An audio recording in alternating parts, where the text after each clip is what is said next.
I immigrated from South Korea in 1978 with $400 and a suitcase that weighed more than I did.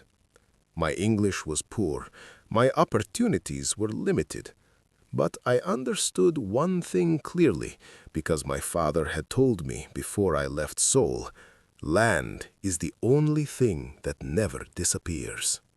My name is James Yoon. I am 74 years old, and I have been called many things in this country.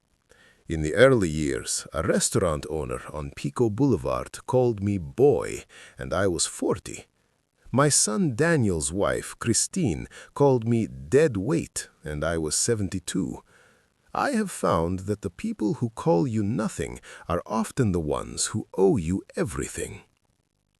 I bought my first property in 1989, a small duplex in Koreatown that nobody else wanted because the neighborhood was considered declining.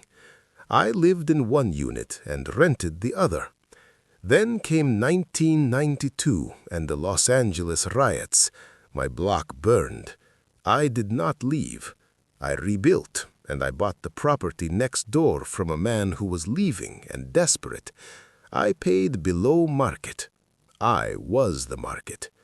By 2001, I owned 6 buildings. By 2015, 11.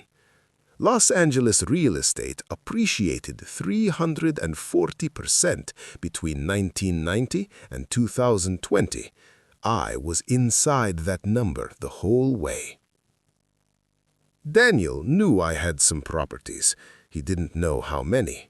He didn't know that the 12-unit building in Silver Lake, where he and Christine lived their stylish life with the exposed brick and the rooftop garden that Christine photographed for her social media, that building had my name on the deed.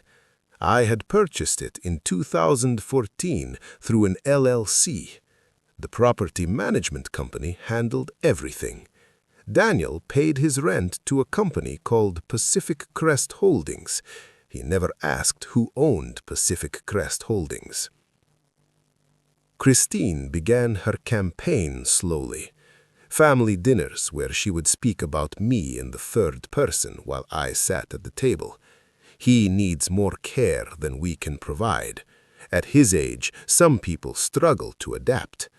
She pushed Daniel to have me assessed. She researched communities in Riverside, an hour from everything I knew. She used words like transition and support and what's best. And I sat and listened and ate my food.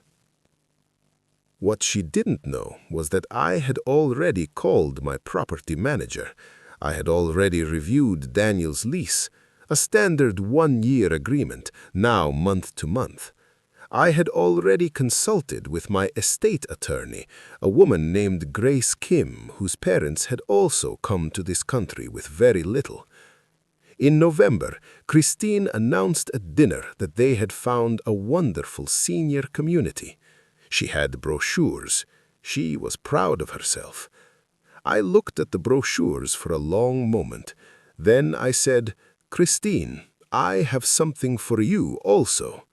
I slid an envelope across the table. Inside was a 30-day notice to vacate, Pacific Crest Holdings letterhead. Daniel stared at it. He said, "What is this?" I said, "I am the building." The silence lasted a long time. I did not enjoy it the way I thought I would. Mostly, I felt tired of having to prove myself in rooms where I should have simply been a father. They found a new apartment. They paid more for less space.